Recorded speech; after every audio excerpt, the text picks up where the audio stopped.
All right, this is another update about a gravel bike from a vintage mountain bike. Tire choices have been really difficult for a long time with these bikes. 26-inch wheels that these things have means there's not a ton of tires out there. There's some dirt jumping tires.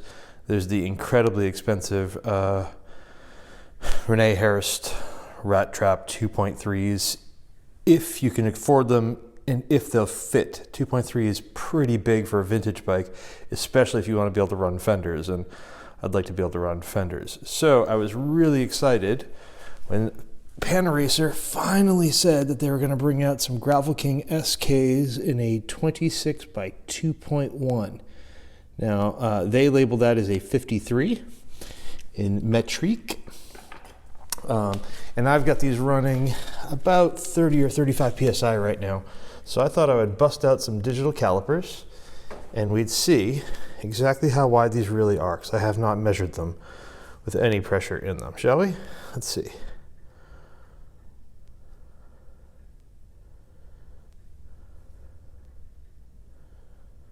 So at 35 PSI, 30 PSI, on regular vintage mountain rims, these are, at their absolute widest, 53 millimeters wide. So exactly as labeled.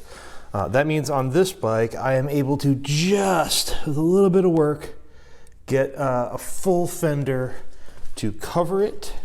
Take that, yeah.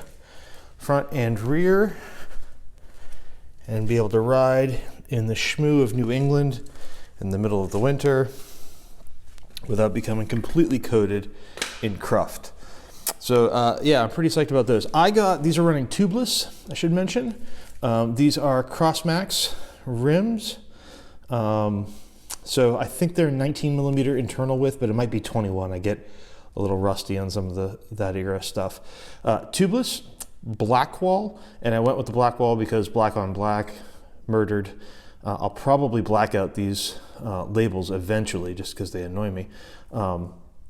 But they also haven't stretched a ton. I haven't ridden on them. So it's possible they might go a little bit wider than that, and we'll have to see. But tubeless, black wall, 53 millimeters wide, actual size. So I'm pretty pleased with that.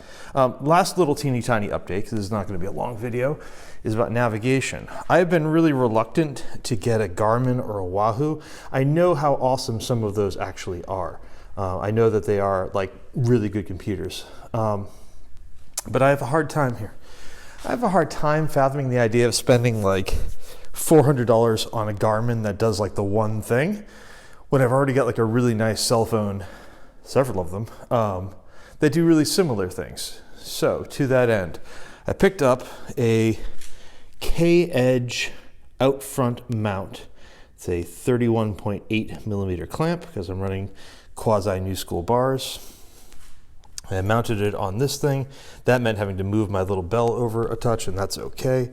And then, let me see if I can do this without ruining my life. Oh, okay. Cell phone, yeah, that's a 10S Max, okay? New case on her. And what I've been told is that the cases that have the soft touch on them, on the back part here, that the 3M adhesive that you use on these doesn't actually grab those very well. People have trouble with it. But this is a Lexan back. Soft touch on the sides, but Lexan here, so polycarbonate. And these will bond really nicely to that. And this is a relatively inexpensive Garmin mount with 3M on the other side of it. So the idea here is I should just be able to take this jam. Let's see if I can, one-handed, like a klutz. Holy. Hang on here. I swear it actually works. All right, ready? Click. Now, I'm not sure about angle, but I'll say the profile's pretty good. It seems pretty solidly on there. I've seen people shim some of these mounts internally with like a little bit of masking tape, and I might try that if this thing shakes too much. And then what I'm hoping is I can maybe run a battery cord, charging cord out of here to a battery here, perhaps, or worst case, to a really small frame bag that I'll make and put in here. so I can get enough battery life for like an 8-hour ride out of this thing. I also fully intend, I think I'm going to be using Gaia, though I'm not entirely sure yet.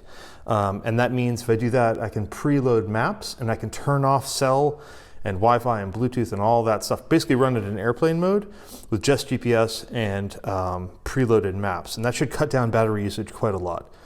But I'm almost certainly going to need a battery either way. So anyway, there you go. I'm also kind of excited about the prospect potentially. There's a mount that you can put here to hold a little GoPro underneath. And I've got a GoPro Session that like could fit right here.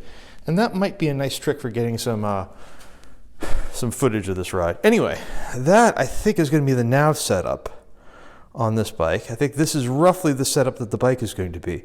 The only additional change that I might have to make here is right now I'm running like these super delightful and inexpensive Diori V-brakes. These things are amazing. They cost next to nothing. They come with pads and everything.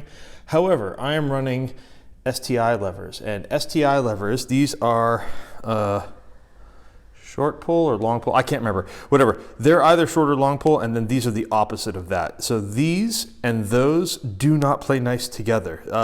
Mushy, you have to set up the pads super close to the rim, and then they're really mushy in feel. The old solution is to get some problem solver travel agents, which is like a pulley system that goes in here, but that's a kludge, and I'm totally not into that right now. Also, they're hard to find and they're expensive, and I don't like these brakes that much anyway. So I think I'm going to kick it old school and go to a set of like proper cantilever brakes down here. And then those will be compatible with these pretty happily, I think. And then this thing, I think, will be pretty much ready for the season and lots and lots and lots of practicing. So we'll see. Anywho, that's where I'm at. That's the update on the tires and a couple other small things. Thanks for watching.